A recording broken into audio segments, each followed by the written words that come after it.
दोस्तों, आज का जो टॉपिक है वो है प्रॉफिट जो है स्टॉक मार्केट से या तो इन्वेस्टमेंट बिजनेस से लोग कैसे प्रॉफिट कमाते हैं और एस्ट्रोलॉजिकल कॉम्बिनेशंस क्या क्या रहता है उसमें। पहले तो हम देखेंगे स्टॉक मार्केट में एक होता है स्पेकुलेटिव ट्रेडिंग, जो कि आप ऑलमोस्ट डेली करते हैं on the basis of speculation. And दूसरा होता है इन्वेस्टमेंट जो कि लॉन्ग टर्म के लिए करते हैं। हो सकता है आपने कुछ इन्वेस्टमेंट किया है किसी स्टॉक्स में एंड बहुत सालों के लिए कर दिया है, 10 साल 15 साल 5 साल। एंड बिजनेस में भी हम देखेंगे कि क्या कॉम्बिनेशन रहता है जिसमें कि बंदा सुपर रिच होता है, बहुत उससे उसे बहुत बेनिफिट्स मिलते हैं, उससे वो धन कमाता है बहुत। तो फर्स्ट ऑफ ऑल हमें देखना है कि जो बंदे का लग्न कितना स्ट्रांग है, क्योंकि लग्न जो है वो एक टेंडेंसी, एक जो है लग्न का एक इंसान का एक नेचर बनता है कि हाँ मुझे इस डायरेक्शन में जाना है। और पहले हम लग्न को देखेंगे। लग्न अगर पृथ्वी तत्व राशि में है, जैसे कि आपका जो अर्थ साइंस है, अर्थ साइंस में अगर है लग्न लॉर्ड, तो ये एक आपको क्या कहता है कि आपको एक माइंड सेट देगा कि हाँ मुझे धन कमाना है एंड मुझे धन कमाना है। और उसका जो माइंड सेट है वो कहीं ना कहीं कुछ बिजनेस या तो कुछ ग्रोथ अपॉर्चुनिटी ढूंढता रहेगा। वो इंसान किसी ना किसी तरीके से वो ट्राई करेगा उसको कमाने के लिए। तो लग्न या लग्न लॉर्ड कहाँ पे बैठे हुए हैं वो देखना है। फिर आपको देखना है सेकंड हाउस, जो कि हमारा वेल्थ का होता है। वेल्थ वहाँ पे क्या क्या मतलब कौन से प्लानट प्लेस्ड है, उन प्लैनेट्स के लॉर्ड्स कहाँ पे प्लेस्ड है। थर्ड आपका देखना होता है, अगर ये बिजनेस है तो सेवेंथ हाउस को देखना है, टेंथ हाउस को भी देखना है, मेजरली सेवेंथ हाउस को देखना है। और अगर ये इन्वेस्टमेंट है, स्टॉक मार्केट इन्वेस्टमेंट है, तो fifth and 11th house 12th house को भी देखना है। तो बहुत सारे कॉम्बिनेशंस आपको देखना पड़ेगा हॉरोस्कोप में। मेजरली जो बहुत ही मैसिव अमाउंट का जो वेल्थ क्रिएट करते हैं वो दो प्लैनेट्स हैं, इंडीड जुपिटर मर्क्यूरी। जुपिटर और मर्क्यूरी, बृहस्पति एंड बुध जो होते हैं वो ऐसे प्लैनेट्स होते हैं जो कि बिजनेस को सपोर्ट करते हैं और उस बिजनेस से आपको क्या फ़ायदा होगा वो दिखाते हैं। मेजरली हमें दशा को भी देखना पड़ेगा कि बंदे का क्या प्लानेटरी पीरियड चल रहा है। जैसे कि हम अगर अनिल अंबानी जी की बात करें तो वो he was one of the richest industrialist businessman in the world. कुछ साल पहले थे, I think sixth richest person थे। एंड अभी जैसे कि बताया जा रहा है उनका कोई नेटवर्थ है ही नहीं। दैट मीन्स उनका एक बैड पीरियड चला, प्लानिटरी पीरियड, जो कि वाइप आउट कर दिया उनका सारा वेल्थ। तो अभी देखेंगे, पहले हमने लग्न के बारे में डिस्कस कर लिया, सेकेंड हाउस के बारे में डिस्कस कर लिया।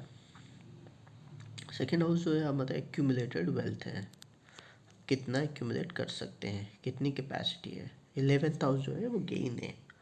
तो मेजर देखना है 11th और सेकेंड हाउस का कोई कॉम्बिनेशन बन रहा है या नहीं, कौन मतलब रिलेशन बन रहा है या नहीं। रिलेशन कैसे बनता है, आपका दोनों का जो लॉर्ड्स है वो साइन एक्सचेंज कर रहे हैं या नहीं है, कोई एस्पेक्ट है क्या, कोई संबंध है क्या। अगर यहाँ पे फिफ्थ हाउस भी आ जाए उनके बीच में, उन दोनों के साथ, तो फिर आप स्टॉक मार्केट से आप धन कमा सकते हैं। बट पूरी कुंडली को बहुत माइन्यूटली जांच करना पड़ेगा। सेकेंडली आपका हाँ, जैसे कि बताया कि जो 11th house and second house का जो कॉम्बिनेशन है वो एक वेल्थ क्रिएटिंग कॉम्बिनेशन है। और भी अगर हम वैदिक एस्ट्रोलॉजी में बात करें तो आपका लग्न लॉर्ड अगर 9th हाउस में है तो आपका लक अच्छा रहेगा। सेकेंड लॉर्ड 9th हाउस में है, फिफ्थ लॉर्ड 9th हाउस में, 9th लॉर्ड 5th हाउस में है, 9th लॉर्ड 11th हाउस में है, 11th लॉर्ड 9th हाउस में है।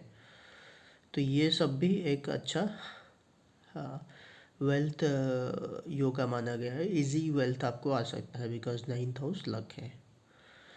तो उसके साथ साथ दोस्तों, इसके साथ साथ आपको देखना पड़ेगा कि किस पीरियड में आप इन्वेस्टमेंट या ये कर रहे हैं, आपको इन्वेस्ट कर रहे हैं या ट्रेड कर रहे हैं।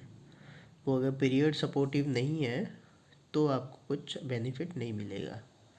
जैसे कि बताया यहाँ पे एक चार्ट है, ये सबसे वेल्दीएस्ट इन्वेस्टर है, इनका इन्वेस्टमेंट से काफ़ी फ़ायदा हुआ है, वॉरेन बफेट जी का।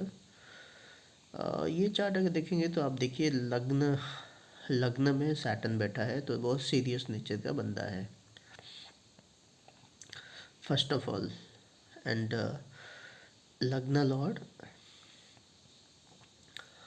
लॉर्ड जो है वो है जुपिटर।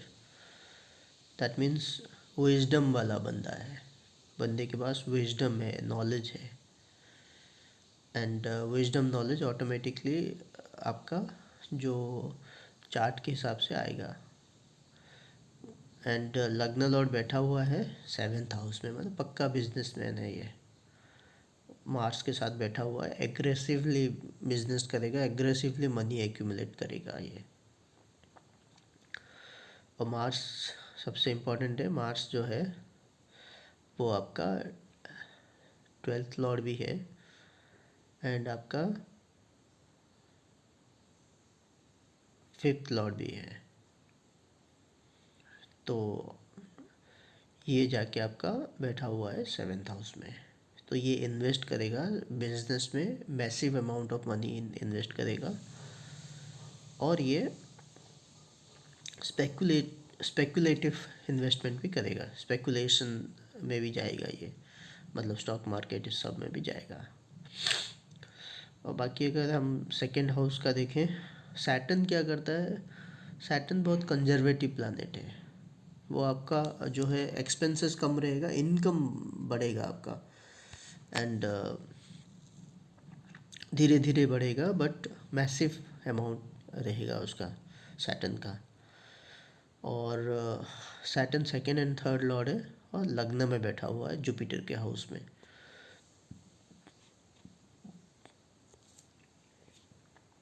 एंड हमें ये भी देखना है कि सैटर्न का थर्ड हाउस पे एस्पेक्ट है और सैटर्न का जाके जहाँ पे उसका लग्न लॉर्ड है उस पे भी एस्पेक्ट है। मतलब सैटर्न का जो एस्पेक्ट है आपका 1 2 3 4 5 6 7, जुपिटर पे भी एस्पेक्ट है। जुपिटर आपका लग्न लॉर्ड भी है एंड 4th लॉर्ड भी है।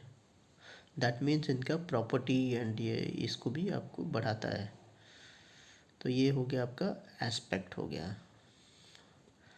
देन हम देखेंगे 5th हाउस में राहु है। राहु विंडफॉल गेन देने में माहिर है। राहु अगर 5th हाउस में है तो चांसेस है आपको विंडफॉल गेन मिलेगा। आपने 1 रुपये का कुछ खरीदा है, आपका वो 1000 रुपये का भी हो सकता है, विंडफॉल गेन मिलेगा। आपने कहीं पे कुछ लैंड खरीद लिया है 20 लाख का, हो सकता है वो 20 साल में 20 करोड़ हो जाए, 10 साल में 20 करोड़ हो जाए, तो विंडफॉल गेन देता है। सेकेंडली हमें ये भी देखना है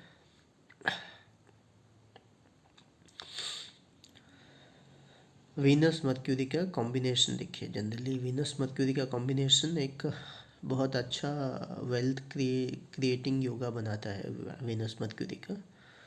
वीनस मर्क्यूरी बिकॉज दोनों ही प्लानट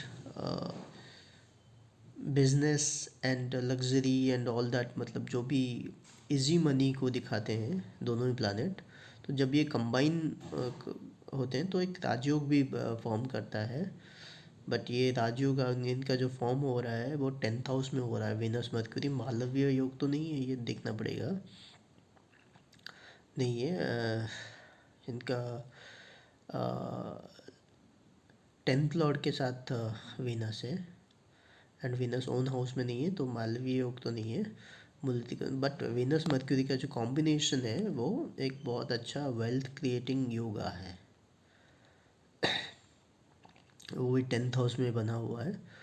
दैट मीन्स इन्हें फेम भी देगा, रिस्पेक्ट के साथ वेल्थ मिलेगा इनको। तो ये एक ऐसे सिनारियो में इंसान जो इसका हॉरोस्कोप ये है, ऐसे लोग बहुत आगे बढ़ते हैं लाइफ में एंड बहुत ही वेल्थ एक्यूमुलेट करते हैं। तो एक शॉर्ट वीडियो है हमने कवर किया। और एक 7th हाउस का जो 7th लॉर्ड अगर आपका 11th के साथ जुड़ा हुआ है, 11th लॉर्ड 7th के साथ जुड़ा हुआ है, तो ओवरऑल बिजनेस से बहुत अच्छा गेन होता है। सेकंड के साथ 7th हाउस का संबंध और 7th के साथ सेकंड का संबंध, एनी एस्पेक्ट हो, दृष्टि हो, तो ये भी आपको 7th में वेल्थ अच्छा एक्यूमुलेट करने का चांस देता है। तो ये सब के बाद हमें देखना है कि क्या पीरियड चल रहा है। ये जो लाइफ टाइम में जिनके इनके जो पीरियड्स हैं, प्लानेटरी पीरियड्स हैं, ये लाइफ लॉन्ग अच्छा है या नहीं, ये भी देखना है। सपोज़ आप, जैसे मैंने अनिल अंबानी जी का एग्ज़ाम्पल दिया, उनका सैटर्न का पीरियड बहुत ख़राब था, और सैटर्न का पीरियड तब आया जब इनके पास, जब ये सिक्स्थ वेल्दिएस्ट पर्सन थे वर्ल्ड में, वो पीरियड स्टार्ट हुआ एंड धीरे धीरे सैटर्न का पीरियड ख़राब था, तो वेल्थ जो इनका वाइप आउट हो गया। तो ये सब भी देखना है। ये हो सकता है आप एक प्लानेटरी पीरियड में अच्छा वेल्थ कमा रहे हो, और एक और प्लानेटरी पीरियड आया जिसमें कि सारा कुछ वेल्थ जो है वो पूरा ख़त्म हो गया। तो ये सब देखने के बाद हम एक कंक्लूजन में पहुंचेंगे कि बंदा निकल क्या पोटेंशियल है वेल्थ बनाने का। और थैंक यू दोस्तों, एंड लाइक और शेयर कीजिए। डिस्क्रिप्शन पे मैं मेल आईडी डालूँगा, अगर किसी को फाइनेंशियल एस्ट्रोलॉजी या बेसिक केपी एस्ट्रोलॉजी या एस्ट्रोलॉजी सीखना है तो आप मुझे मेल कर सकते हैं, कांटेक्ट कर सकते हैं। थैंक्स दोस्तों, थैंक्स।